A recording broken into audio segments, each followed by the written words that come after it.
Real estate is really about me. The way I define real estate is going to the bush or going somewhere and adding so much value that it changes the nature and the value and the price of the place. That's real estate.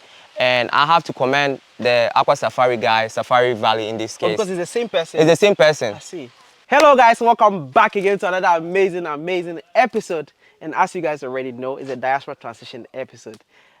Today is a little different, but also a valuable video that I think most of my audience will enjoy. It's about a beautiful farmland located in Edukrom here in the Eastern region. And I'm here with a good friend. You might have seen him on the channel before. He goes by the name Rash Asare. Listen, I want him to do all the talking about this property. Without further ado, Mr. Rash. How's it going? Good. Welcome back. Nice to meet you, Captain Hilford. Always good to be on your channel. You know, it's a pleasure because you bring a lot of value. And that's why I keep, inviting you back. Thank you. I appreciate it. You spoke to me about this opportunity, about this farmland. Yes. I have a few questions. You told me about how many acres is it actually? 230 acres. Interesting. It's 230 acres. And this is quite a rare opportunity, right? It's, of course, land that we are selling. The price is really good. It's only being sold in acres because it's farmland. You're not doing plots. Yeah. But it's not your regular land. This land has 22 years of teak trees. I see. So teak trees is basically what they use for the light poles in Ghana. Yeah. What do you mean 22 years of teak trees? So if you grow a teak tree, it takes about 20 plus years for it to be at the level where you can cut it and use it. Fully matured? Yes. Is that how long it takes? Yeah, that's how long it takes. Interesting. So when you buy land somewhere in a remote area, you plant it, you forget about it. Then 18 years, from 18 years going, that's when you can cut. Some of them grow fast, but not before that. Then you start cutting it and you start selling it basically. Okay. This man is, of course, somebody outside of, Ghana, a Ghanaian who invested here way back. He saw the vision back home. Wow. And he bought this place, which is sharing, it has a boundary with Safari Valley. I saw that when I was on my way here. It's sharing boundaries with Safari Valley. That's where we are standing at right now. Wow. So you can drive to Safari Valley in 4 minutes and you'll be there. That's how close we are. And this is farmland where 1 acre is going for 53,000 Ghana cedis. I see. But this is the math behind it. This is the most amazing thing. Now, if you buy this property, your job is to find a buyer for teak trees. And then the property fully grown. And the property will pay for itself. So 1 acre has about 300 teak trees. 1 acre. Per acre? Yes. Okay. And from the math that I have, they sell 1 teak tree from the farm, if you come and get it from the farm, for like 100 to 150 Ghana cedis. Ghana cedis. Each tree. So to make the number simple, because we don't do public math, to make the number simple, 100 cedis times, 300 per acre, I see. It's 30,000 Ghana cedis. That means if you cut it down and sell it instantly, that's the estimated amount you could actually exactly, which means you actually pay 23,000 Ghana cedis for the land if you subtract it from the 53. From the 53,000. So this is an investment opportunity for you. It's not like buying land for the sake of buying land. And we are right next to Safari Valley. There's a stream where we are, so it's good for farming. You can, create irrigation for yourself. We drove the car all the way here. It's like less than 1 minute walk to the land. The roads are also paved. The roads are good. You can drive here. Whatever farming you're doing, people are not going to struggle and carry so far. You can just take the stuff there. And if you really want, you can even cut the road to exactly where we are standing right now. Because it's just right there. You can just cut it in. So this is quite a, quite a unique opportunity as you are aware. People have been battling about farmland. I get a lot. A gentleman said he won 160 acres. I didn't know people buy land in that masses. Because it could be cheap in certain areas. Even this is cheap, right? But it's even way cheaper in like when you go all the way out. So this guy probably bought this, this is 22 years old teak tree. So probably like 40 years ago, he bought this. So he probably spends like $100 per acre, and he bought 230, but it was like, only $23,000 or something. Interesting. You get it. So yeah. Wow. So is he trying to sell all the acres, or how many acres out of? He's trying to keep 130 for himself. Okay. He's outside of the country. I don't want to say too much about him, but he's a well-known, respected doctor in New York. I personally know this person. I see. He's not on the ground. It's quite difficult managing it, try to get deals for people to come and cut and all that. He's trying trying to move on to other. He has other projects. This is just one of them, the few. Okay. And he just wants to kind of raise money quickly and let people go and find their own buyers. So like I said, your job, if you buy this, first of all, whether you have whatever idea to, I have a lady who's even coming to look at it right now. Yeah. She's on her way. She can call me any moment now. She wants to set up a poultry farm. So let's say you want to set up a poultry farm and you come into this land. The first thing that you know is, okay, I need to find a buyer. I need to find a buyer to cut this thing down, get my 30,000 Ghana cedis out, and then do my thing. Because you have to cut it down, right? Before you can do anything. Before you can do anything. If you don't want to take trees, right? The price is 48,000. Okay. If you don't want to take trees, it's an option. It's going to be 48,000. We're going to cut it ourselves and go sell it. But I think it will be a deadly mistake. I see. Because you'll be saving 5,000 Ghana cedis when you can make 25. Like you can 30,000. And the 100 I made is the lower end. So if you are savvy like me, you're going to get like 150. So you can get it for like, you can get like, you know, you can get like 45,000 Ghana cedis when you sell all of it. If you and what is like the minimum acre I can buy since it's a farmland? 5 acres. Because he doesn't want a situation where we are doing 1 acre paperwork and we have like 100 people. Like it's too much. So he's saying 5. As a matter of fact, he wanted to do like 50-50. And I said no. A lot of people online cannot afford 50 acres land. You know what I'm saying? But if you do 5-5, it will sell. You have a lot of buyers, it will sell. I wanted to shoot for 2 because I wanted everybody to be able to afford it. But then I understand where he's coming from, a lot of paperwork and all that. So 5 acres is the minimum that you can buy. This is an outright purchase. It's not leased land. Okay. Explain that. Freehold. Freehold. What is it?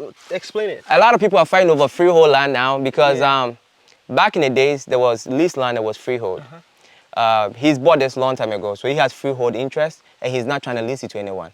Unless maybe if you're a foreigner, you can't really register, you know, freehold. So we might have to do something about it. But if you're a Ghanaian descendant or whatever, freehold means once you buy it, that's it. There is no lease negotiation for the 99 years, which is what almost like 99% of the land, that's what you would deal with, is you have to go through this leasing agreement. Is it like this for like all farmlands, or just this is quite unique? This is quite unique. This is quite unique. I think most places in the eastern region has freehold in the past. The eastern region, this lease has been around, like airport residential, those places. I know people who've acquired properties there 50 years ago, and it was leased. Like the prime areas, it's been prime since then. It's been leased. But if you go out to, you know, the eastern region, Ebri, all those places, I'm selling some land in Ebri right now. I told you about some it's the lady bought it, you know, outright purchase about 15 years ago. The leasehold agreement that they brought out is quite new. I think 2018, since 2018, I see. That most land has to be freehold. I mean, leasehold. Leasehold. You made mention of Valley. Safari Valley. Safari Valley being very close, 4 minutes away. What does that mean in terms of real estate, in terms of value that it brings to the land for someone watching who don't understand? Thank you. So real estate is really about me. The way I define real estate is going to the bush or going somewhere and adding so much value that it changes the nature and the value and the price of the place. That's real estate. And I have to commend the Aqua Safari guy, Safari Valley in this case. Because it's the same person. It's the same person. I see. Oh, sorry. This is the lady who is coming to see. Yeah. Hello. So I have to commend the Safari Valley guy, Aqua Safari guy, the same guy. He went to Adam and he literally changed the place. Now everybody want to buy, you know, a riverfront property, lakeside, and it's a whole thing. I drove up the price like crazy. He changed the place, and it's gonna be in the history books for, you know, years to come. He did the same thing with Dukrom. He came out here because of him. You saw the road, right? As you guys can see on the drone, new beautiful roads out here. It's because of the development that he brought here, and the government want to support the guy, and he's brought so much attention to this place, right? Like people who come to Ghana want to go there because what he's done is quite amazing.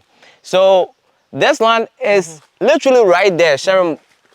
Like there is a possibility that you can just stick to farming, right? Let's say you buy 50 acres, and this guy will have to expand. If you're expanding your resort, where are you gonna go?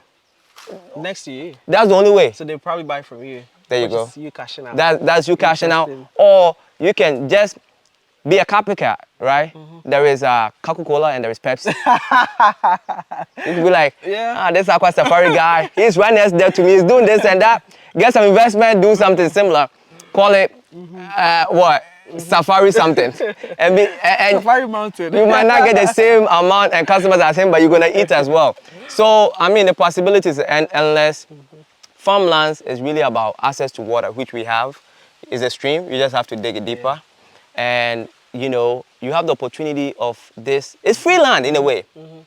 60% off once you cut down the tree and you sell it. 60% off, that's what it is. So your job is to be thinking about, can I find a buyer?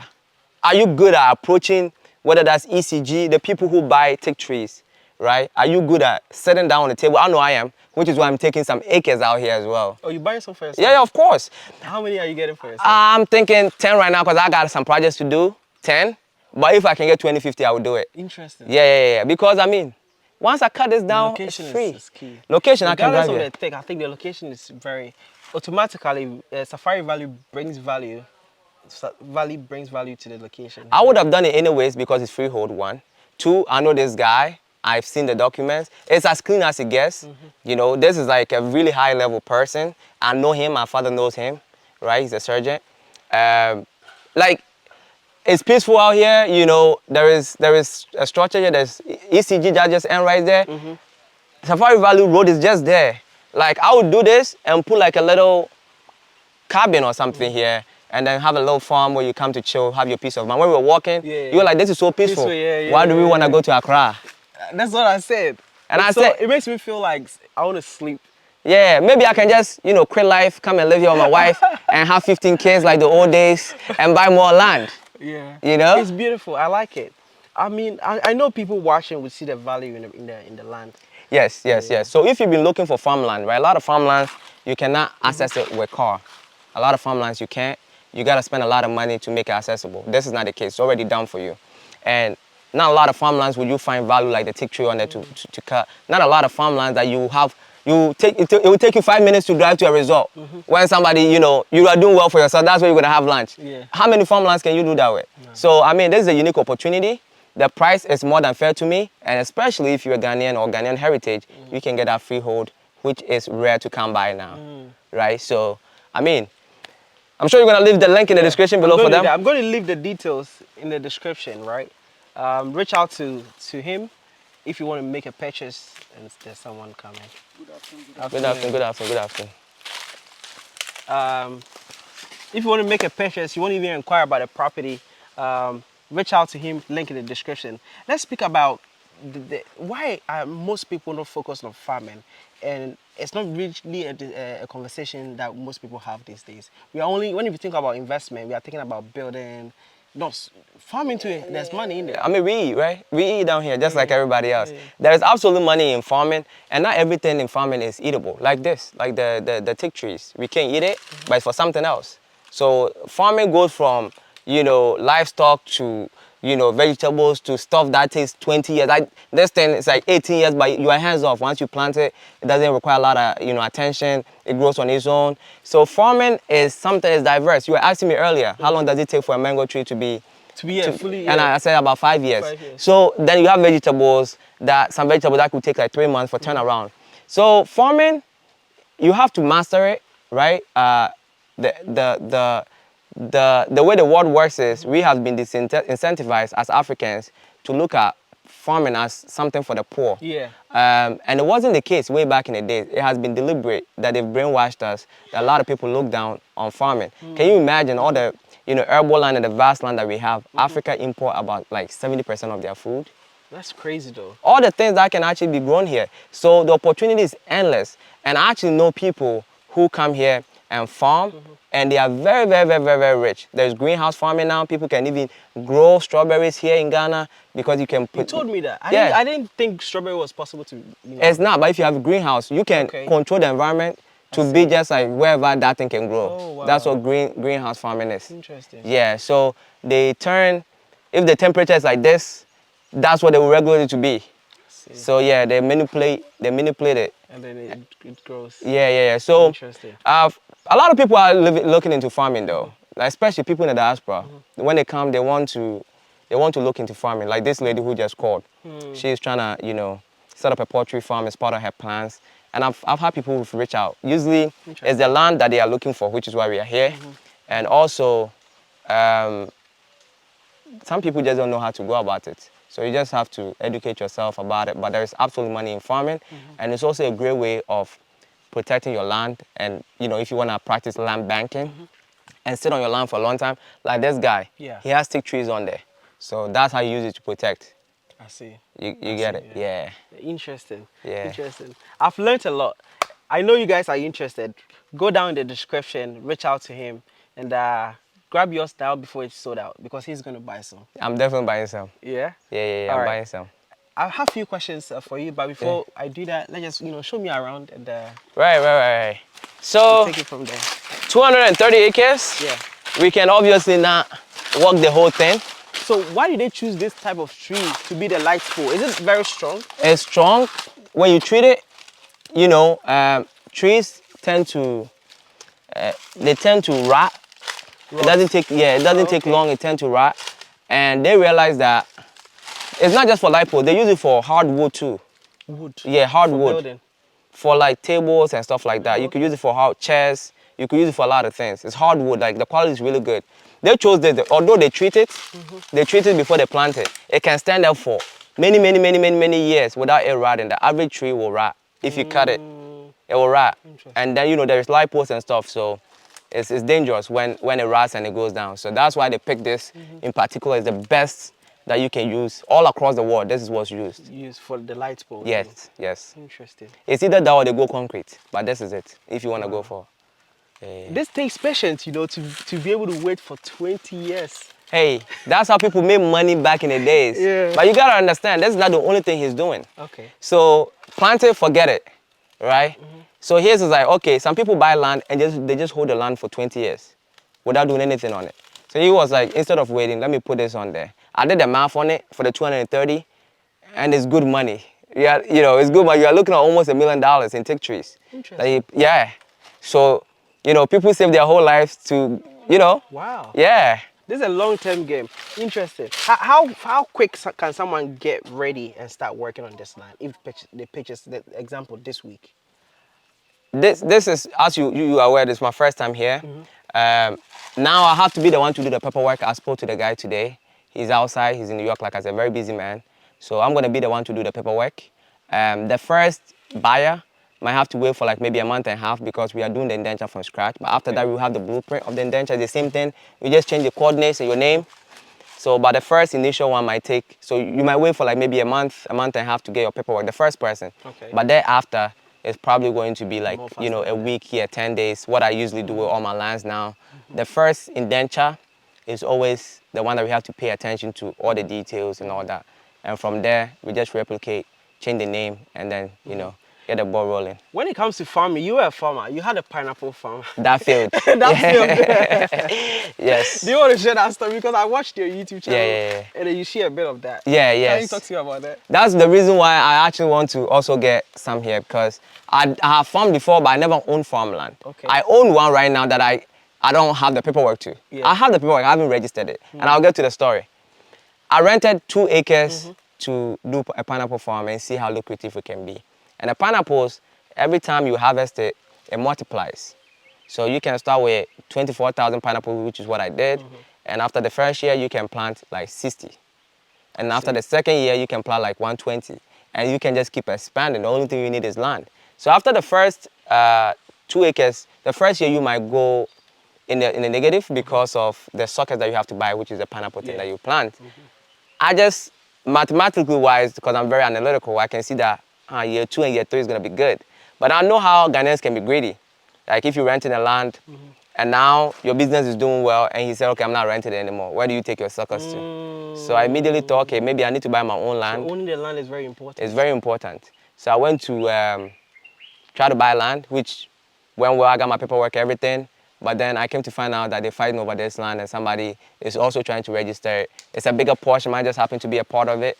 And their family is still in communications with me. I do have the documentation, but I just chose to start it out because I was busy with other stuff. I chose to start it out instead of going to farm on it, but I'm in talks with them to go back and just farm on it for the meantime. Yeah. Would you recommend farming? I mean, I know you would, but will you recommend to the masses? Is it very lucrative? It's lucrative, but you have to know a lot, or you have to partner with somebody who knows a lot. There are different forms of farming, as I mentioned. There are some farming, if you are somebody like me, the truth is, I'm not gonna lie to you guys, I'm not passionate. I'm not like, oh, I love farming, I'm in the bush. That's not me. I'm an investor, right? I'm a businessman. So somebody else, I have to work with somebody else who is passionate about the farm itself. I don't hate it, but I don't see myself wearing Wellington boots out there. If you see the video of me in the Wellington boot, I was just harvesting. I wasn't the one who planted it. So you gotta know what you like and what you don't. You're gonna get tired. I'm good at investing. I'm good at spotting the opportunities and buying the land and bringing the team together. But it's good to own a farm. And you could do it in multiple ways. This requires no attention, right? So this is something. What about the beginning stages, the watering part? Not really. No, it doesn't need much. Okay. It doesn't need much, especially if like the area rains a lot. It doesn't require a lot of attention. This doesn't. So you would do. I would definitely do something like this, right? Right now, I could buy some land somewhere far, and then plant something like this, knowing that 20 years, that's my retirement or whatever. Wow. Right? Yeah. So you can also do mangoes. It doesn't require that much attention. 5 years. Every year for the mango, you cut. People also do coconuts. People also do vegetables. That requires more attention. We were speaking about it in the car before we get here. That how do you export mangoes? And I saw actually when I was in China and I saw in the supermarket, they had coconuts. And I asked the manager at the supermarket where they get the coconut from, because it looked like it's coming from Africa. And he made mention of Ghana. Yes. That the coconuts were coming from Ghana, and they take it from Ghana and put it in the supermarket. Yes. So I was selling the pineapple to a factory that makes pineapple juice. And I had long-term plans of actually exporting it out, because you get more money. You get more money exporting it out, and it helps with the currency depreciation and stuff like that. Because the currency depreciation is all these imports. If you export out, it balances out. So there is a lot of things that can be, even this, you can export it out. But maybe, exporting costs and all that. But this could be really expensive outside of Ghana. Interesting. Yeah, so you have to look, farming goes beyond. So this will be my job. That guy looking outside, trying to go and get it. They'll go and sit at the table and be like, hey, I have these Teak Trees. And how much you're going to get? That will be me. And it will be somebody out here taking care of it. So you have to know what you're good at and how you can work with someone to make it work. You know what I mean? I like that. Send final message to the people watching. What would that be? Hey, I sell a lot of land in Ghana, a lot of land. And I got to tell you, this is an opportunity. Usually I don't tell people it's an opportunity. I say I'm selling land. There's an opportunity that you do not want to miss. Because from all the numbers I just gave you. You said it's an investment. It's an investment. Not only is it an investment, you can buy this, cut that old tree, sell it, and then put it on the market a year from now for 53,000 Ghana cedis. You got your money back and you got 30,000 Ghana cedis. That is about 70% profit in 1 year. It's a whole bunch of ways to look at it as an investment of no risk at all. I'm sure the buyers who already knows how they go about it. Yeah, but to be the long story short, I mean, before we are posting this video, I told a couple of people, because since I deal with land, there are people that have reached out to me. Same with you. I think you reach out to somebody. Yes. That I have this land. Somebody's here right now to see it. Yeah. And somebody's giving me a call tomorrow. Yeah. I don't know how much that guy's going to take. Yeah. So if you're interested, don't wait too long. So actually, you need to be quick. Don't wait too long. Yeah, you need to Don't wait too long. Reach out. And then you have nothing to worry about. I know there's a lot of scary stories in Ghana. But with me, I have a proven track record. Having sold a lot of land in Afienya, Pram. I still have some available, by the way. But you have nothing to worry about in that regard. It's about, do you like farmland? Do you think you can sell the Teak Trees? If the answer is yes, then look no further. The link is in the description below. Look no further. Contact us, contact him. I'll put you through to him, and grab yours now. Yes. Before it's too late. Thank you so much for talking to me. Hey, Captain Hayford. Always a pleasure. Web Nation Properties. You see, it's my brother. We're trying to help you guys acquire assets here on the motherland. And safe. This is the future. Safe. So secure your future. I like that.